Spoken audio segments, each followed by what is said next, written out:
enen kadi yanen e hoore men waajitoɗen enen kadi no heewi yimɓe ɓe sikkete lutti tawa wallahi ko lumboɓe, sikkuɗo on lumbi tawa ko on woni luppowo on. Yalla dandu en bani adam wona kaw iwi ɗon, wona kaw fewndi ɗon, ka garsirde makko, ka fen makko on. Al umuru bi khawatimiha. Arrahimi ko inde makko nde o siftori hoore makko e muɗum e hertinalngol maayiduɓe e limanu ɓen moƴƴere yawmal qiyama. ɗum woni arrahman ko jon yurmede huuɓitunde ka aduna, arrahimi ko jon yurmede heranide mumini en tun kala kara. Yo Allah waɗu en ɓen en jarnimo kanko Allah ko tawi konko en julɓe, wona en guineyen ɓe tun, wona en fulɓe tun, wona en sosoɓe tun, wona en maninkaɓe tun. ko ɓuri mawnude e ko waɗi en kon kanko Allah koko hokki en islamu kon tawi ko en julɓe. E nder dokke Allah ɗen ko ɓuri mawnude e majje ko linta ko tati, ko nema waɗede ɓiɗɗo adama, ni'matul ijad. Al insan lam yakun shay'an madhkuran. Neɗɗanke ñande goo hari fi makko wowlaka, fi makko andaka. So tawi Allahu tabaraka wa taala woodi nima, tawi na a lingil, wona a sondu, wona a boddi, wona a dowru, wona a pallardi, no hani ka yetta Allah, sabu somo falano ko ɗum o waɗayno ma. waɗugol ma ɓandinke bani adama, ɓiɗɗo adama, ko teddini kon ɗum ko nema hanaɗo yettede, hanaɗo jarnede. sabu so waɗano ɗum alano wawuɗo wadde ɗum. wa ma bikum min ni'ma fa min Allah. kala moƴƴere nde marɗon ko immorde e Allah. waɗugol en ɓiɓɓe adama, waɗa en guineyen ɓe, tawa ko en julɓe, ko nema mo hanuɗe yettude jarnen Allah e dow muɗum. goo nema ɗimmo on ko ni'matul imdad, dokke Allah ɗen. Allah no moƴƴi e ɓiɓɓe lagine, Allah no moƴƴori e meɗen climat moƴƴo, emo moƴƴori e men ndiyam, emo moƴƴori e meɗen ngaluji, emo moƴƴori e meɗen kadi ko wiyete matériel humain, yimɓe jogiiɓe faamuji, yimɓe wakkiliɓe, yimɓe ɓe andanda hoore ma si ɓe immanike hunde ɓe yawata yiltade ha ɓe tawa ɓe hendotako nde, ma ɓe ɓeyda yarde yeeso ha ɓe hendode. ko wiyete courage kon, al azmu, ko wiyete azmu kon, Allah no hokki ɗum ɓiɓɓe lagine, iɗen hani yettude Allah. awale kadi si en weelama, si en tampi, si en ɓillike, ko heewi kon sa daari a taway ko enen woni sabu muɗum. kono ko ittana en ɗum kon no woodi. hande o yiyay Konakiri saare nden no waɗi cok, e konko waɗi cok ko mooɓi Konakiri kon fof ko seeɗaɓe mari ka dawata fiyo goɗɗum heɓo. ko heddi kon fof ko consommateur ɓuyɓe no jooɗi ka saare no wiya leydi no satti, tawa no wawno arde ka fulawa ga rema, no wawno arde ga ayna gerto, ne a gerto, ne a dammi, mana soppa rema, ma dawa ka parawol horga waɗa jardin, surro ɗon, aduna mum on feƴƴa ɗon hara wirtaki. kono wiya kañum be ka capital. ko ɗum waɗi ñiiri sadaka ko ɓurete ñamede ka capital. mo yiɗa won woni pré okkorede, mo yiɗa won fonti jungo waɗa nelam, mo yiɗa wono toro waɓutu jultake e julirde, sina sappo wunoto lawol. min ɓengu anno opéra, min ɓiɗɗo anno faɗɗa, min suudu anno sumi, ɗum ɗo e ɗum ɗo hara ko toranɗe penaleji ala e nokku ka humi ɓuydan tun. no woodi ka wuure ka leydi men ɗo, kono jama on ala jaɓude décentralisade, yahugol faade e ka wuureteɗon fof no ɓiƴi ka jae. joni noon saare nden wurgol e mayre no landi mecce ko wurne, ma hoore manankun ko wurne, ma gandal ko joɗora ka saare. si ɗum ala haray fa anta min mawatinil bawadi, haray ko a jeeyaɗo e citoyen ɓe ɓen ka fulawaji. kono jama on no sali ɗum. woɓɓe kadi no jooɗi ka fulawaji ga, sukaɓe golle mum ko wujjugol gerto, wujjab dammi, yawo mawɓe, yenna yimɓe, ñaama ñaɗɗe bonɗe. kayiɗa ɗum wo fayda a susata ɓaɗodirde mum. ɓen kadi ala calculande avenir mum ɓe mari ko gerde musidɓe julɓe tedduɓe fiyen hettu laawol no wodi ko gerde hoore men taw wi'ugol kaari en faalaka en ɓe yiɗa en yimɓe ɓe yiɗa guine en wela ɓandu guine en teddinaka guine en accanaka no wodi ko gerden taw fittu suudu ma ndun si yiya tuundi ka goɗɗo fittu suudu ma ndun si yiya tuundi ka goɗɗo imam meɗen ibrahim ibnu adham ñande goo ɓe landino ɓe wi karama koyen ɗum ko yimɓe kuufa duwaji amen meɗen du'o kono ala jaabade ceerno maki acce wonden ɗo yontere mi ndaara no wawɗon noon mi yeeto on ko haɗi duwa mon jaabo o woni ɗon balɗe 10 ɓe jonnimo gangunal ngal waɗugol khutba juma walla khutba iidi o maaki wallahi istahaytum on wullitike wonde duwaji mon ala jaabade wa sababu dhalika anna qulubakum matat bi ashrati ashya o wi sabu ɗum on ko ɓerɗe mon ɗe maayi rippiji 10 o maaki ara nun ɗum araftumullaha wa lam tuaddu haqqahu on andi Allah kono jonnitari Allah haqqe makko mo yiɗa wo no andi ko Allah tagi ɗum ko Allah jeyi ɗum kono no yowti e Allah yowi e goɗɗo mo yiwɗa wo no andi ko Allah tagi ɗum kono hoolaki taguɗo mon mo yiwɗa wo no andi Allah kono no ƴetti goɗɗum bakke e mum ko wallitore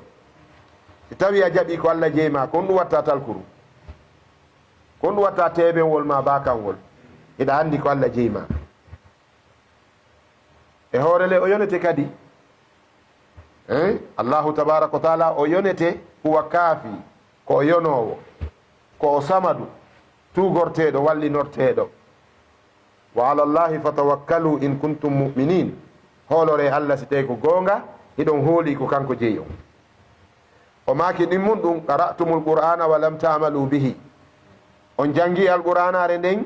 kono ngalande gollitirde si satti senden qur'ana jangen si ŋaɗi fonten qur'ana jangen si maabini fonten qur'ana jangen si hoyi ñobbe nde wallinen wallahi e sukaɓe ɓen ni no woodi tawoɓe sukaɓeɓen ko heewi kon sa joni noon hay moko baɓe goyi ɓayiya e moko bamo duuɓi 50 hanunoɗo jantade inde Allah hanunoɗo fontude qur'ana jangga yahaka berɗe wajitora fureji ɗin e gabruji ɗin on no fonti téléphone makko no ndaara TikTok e Facebook ena noon ɓe sukaɓe feewa zunubul halawat bakkatuji suuɗiɗi ko andirta ko e bonki o woni sa yaltiti e makko ɗon o ñobba e téléphone o ma huccina ɗum no heewi hande yiya kadi moko ba no yiya ko nefini e téléphone mum wiya ceerno kaari ndaare ko Allah hollina hay kanko o yii ko ɓe dimɓo makkon kadi yiya ɗum no heewi hande jantota ko inde Allah fontota qur'ana janga taskotako ɗum no heewi ko heewi kon sa ƴetti téléphone ji ɗin a ndaari ka Facebook téléphone o wiyete minute aji 15 si a ndaari ka WhatsApp bi o wayri connectade téléphone o yeetotoma ko minute aji 10 sa ndaari ka messenger ko joni o gayni déconnectade sa landike kamilure makko nden ka suudu honde tuma o wayri connectade ka alqur'ana nde wiyete ko suuma e feƴƴuɗo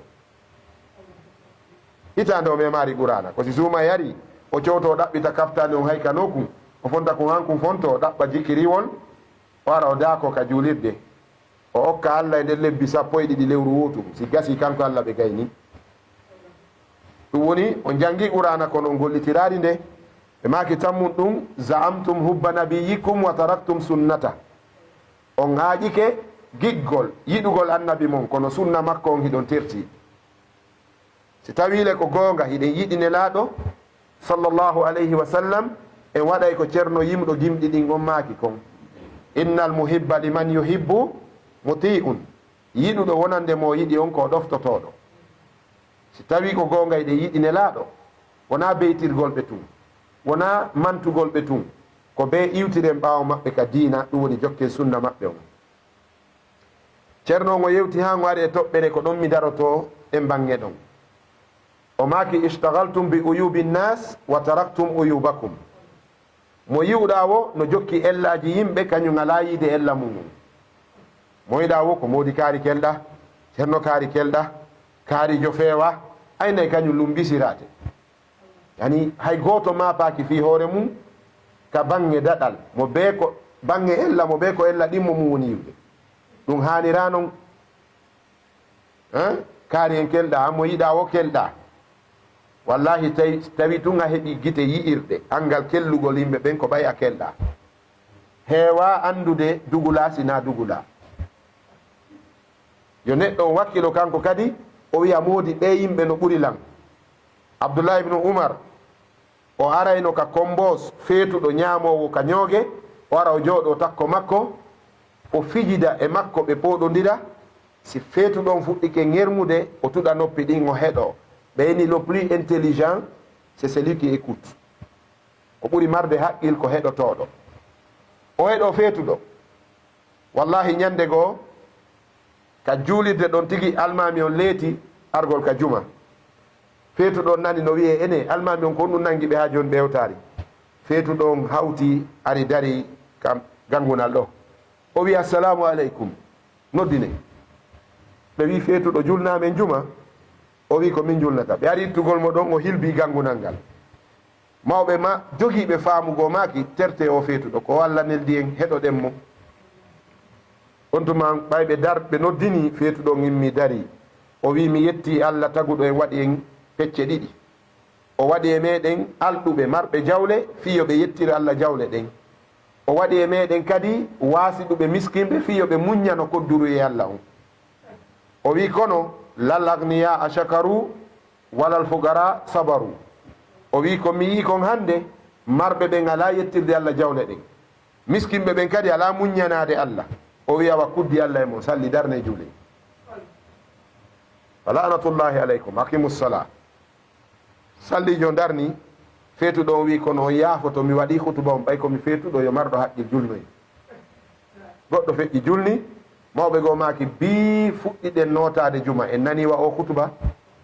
ko nden ñande haala ka yalti hayrul kalami ma qalla wa dalla ko ɓuri moƴƴude haala koko raɓɓiɗi tindini c'est pas des gros discours c'est la réalité koko portojo wino kon c'est pas ce que nous disons de nous foi qui est important mais c'est ce que cette foi fait de nous qui est important wona wigol men koyen julɓe tunde wona ɗum Allah ɗaɓɓe men ɓay en woni julɓe ko honɗum julɗan ka ko waɗi en si tawi goɗɗo woni julɗo hanta e golle makko ko lampagol ɓiɓɓe yimɓe e woni julɓe hanta e golle makko ko bonnugol haaju julɗo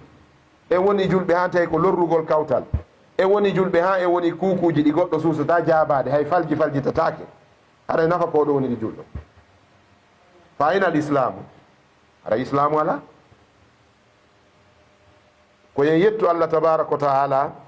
ñande wo miijitoɗen taskoɗen nde ɗen yana e tagu Allah ngun enen kadi yanen e hoore men waajitoɗen enen kadi no heewi yimɓe ɓe sikkete lutti tawa wallahi ko lumboɓe sikkuɗo on lumbi tawa ko on woni luppowo on yo Allah dandu en e bani adam wona kaw iwi ɗon wona kaw fewndi ɗon ka garsirde makko ko fen makko on al umuru bi khawatimiha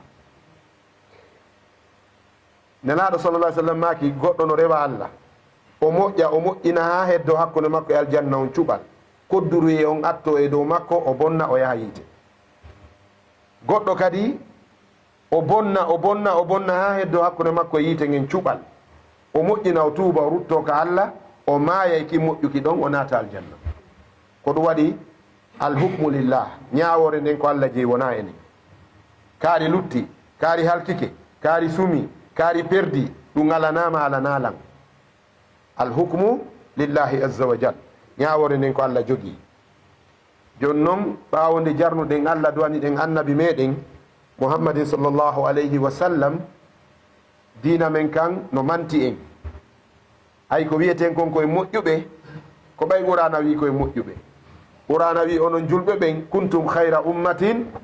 uhrijat linnas onon on woni ɓurɓe moƴƴude yimɓe ɓen ko yaltinana yimɓe ɓen kon o aya ɗo no yeeto en hiɗen wuuridi ɓe wona julɓe jaka wota ɓen yi'u e men sina moƴƴuki hiɗen wuuridi e julɓe siɓɓe meɗen wota ɓen sowu e men sina moƴƴuki sabu kuntum khayra ummatin ukhrijat liman linnas ay li ghayrikum onon ko onon ɓuri moƴƴude e ko yaltinana tana mu'um fiyo moƴƴo e tagu mum bela joɓe yiɗa yow ɓe yiɗa dina mon kan on andi al ihsan min azami wasaili dawa ka yamirgol ko moƴƴi ka haɗugol ko boni laawol ɓurgol mawnude ngol ko moƴƴugol jikku moƴƴo e tagu Allah ngun cippito towna yimɓe ɓen jasinkino man tawada alinnas rafa'ahu llahu kala cippitaniɗo yimɓe ɓen Allah towna en kono si tawi an ida mari be teddina ida mari be hoyna Allah non no teddini fof an Allah on haɓay e gundo Allah no mari ko ete très rouge ciifi ɗi yawtetake e tagu makko ngun emo mari yimɓe weloɓe mo si a hewti ɓen si a jasini ɓen a jasay ko ɗum waɗi joni noon ɓay en yeetaka windake tinde hay goto ko giɗo Allah kanko Allah ko ɓe jatigi mo yiiɗa wo teddin mo yiiɗa wo yiɗu mo yiiɗa wo moƴƴo e mum ñande hawruɗa e mo Allah yiɗi wallahi nden ñande an e Allah haray o weldi man aada li waliyan faqad azantuhu bil harb kala lorruɗo giɗo an haray yo ñoro men gerda ɗum ko Allah tabaraka wa taala wi ɗum mofte men ɗen moƴƴiri sabu yamirgol ko moƴƴi e haɗugol ko boni se yii ko moƴƴi kon no acca yamire se yii no jokka wakkile jokkuɓe ɓen se yii ko boni no waɗe haɗen se yii ko boni kon no acci yewten yimɓe ɓen fi bone ko woni kon e nder bone on hara ɓe yahari e makko kono e hino ka marɗen probléme ɗon ka bange haɗugol bone joni si ɓiɗɗo ceerno kaari on yeeyi beere on ɗon ko wigol on ɗon min ronkumo ala ko min waawi si ɓiɗɗo lanɗon yeeyi beere ko wiyeten on ɗon en ronkumo ala ko wawuɗen ko ɓiɗɗo lanɗon si ɓiɗɗo miskino yeeyi wiyen so yeeyi ɗo beere min tippa e ma yanen e on ɗon ɓayo ala saabu ko waccire wona noon bone haɗirte si en itta e bone en hawtidira e bonɓe ɓen fof jogoɗen ɓe jogande wotere ɗum kadi na yen añuɓe kamɓe ko bone mo ɓe wondi on añeten wona yen haɓuɓe kamɓe ko bone on haɓeten on gelike enen si tawi tun accanaɓe ɓen ɓiɓɓe mum ɓe bonni ɗum hay goto susta wolde yetta wolɗo ha ben on nana ɗum nani mayin ittemo ɗo ye a yahani on ɗandi ko ben on laami sare nden ɗandi ben makko ko kukuru ka a wattan haqqilde oɗamo ala sabu on gonɗon latirewa balorre wona noon e reeno ɗen kadi e ñaamugol joni sa wi goɗɗo ko bonɗo wota ñamanmo heɓa no yewtiramo noon nelaɗo sallallah alih w sallam ɓe maaki wonde mo daɗi bone ɗengal mungal walla reedu mum ndun e tuuba mum ban haray o daɗi ceerno isaka dongol ɓe maaki mo ñamani fof o wolata yeeso fof mo ñaamiɗi fof o huwataɗi fof qur'ana no gongini ɓe kulu min at-tayyibat wa amalu salihan koye reeno kono hiɗen jinda tun ɗaɓɓa ka sadakaji watta addu tun baba ɗum ɗo koko jokkuɗa ɗo de moƴƴa kono haray yo Allah ko Allah andi moƴƴo joni noon jaɓiren noon kadi ndaroye moye ñamanta o wiyen ɗum ɗo wonta ɗo gasata ɗo wawa wonde annabi sallallah alih sallam goɗɗo wujjuno e gorol arabeɓe madina yankoɓe kono tawi koye dina yahudiya ɓe woni ɓe tawi si ɓe ñawiri dina maɓɓe kan ɓe wirtoto oya foccete o wuje ndondi o hayline ka saare ɓe wi mayta e mouhammad kanko toon ko taƴugol juuɗe gujjo ka islam wiyenmo en jaɓinde ñawore kono yandi yo sulhinan en o ɗo ko koho ɓi koho ɓe ari ɓe wi zaydou bun sabit ɗowtumen ka nelaɗo fattanoɗa o ade gamen zaydou kanum ari ka haqqil mum so jeejani oya o yafanama o wona e julɗo